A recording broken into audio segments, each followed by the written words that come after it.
My name's Cole, and I'm here to talk to you about inflation. What is inflation? Inflation is the value of your dollar decreasing, which in turn decreases your purchasing power.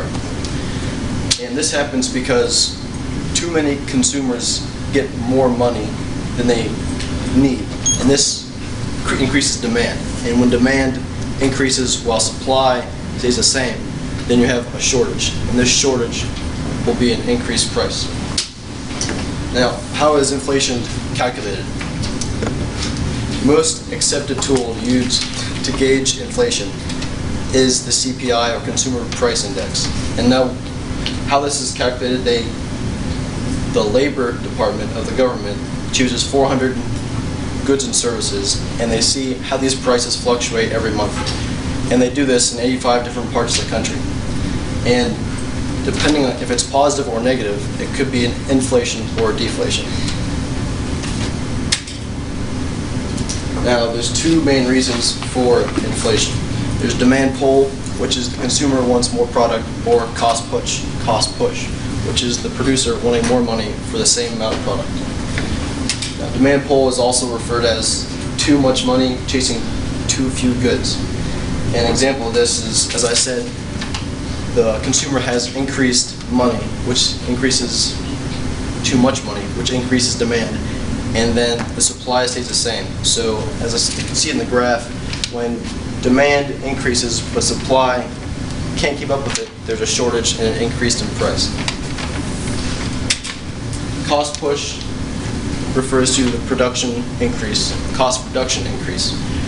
Like, it could be wages or raw materials or even energy. Anything that increases the cost of production will increase the price of the product.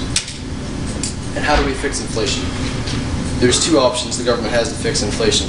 Either physical, which has to do with the fiscal policy, which has to do with increased taxes, and increased taxes will in turn decrease the amount of money we have to spend on goods and services, so that'll decrease the demand.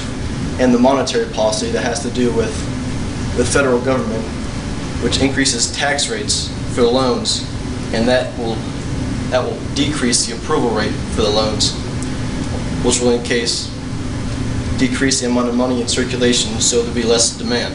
So we'll find an equilibrium, the prices won't increase. Inflation and unemployment are pretty closely related.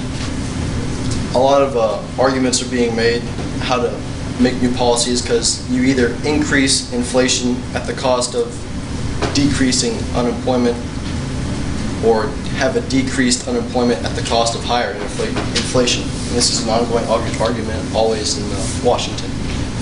And as you can see by this graph, it kind of mirrors inflation and unemployment. In conclusion, inflation is inevitable, and the government expects inflation.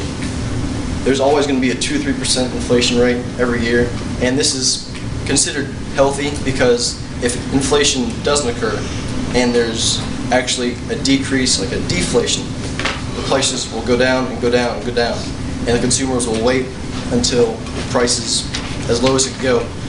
But this deflation can be just as bad as inflation. Are there any questions?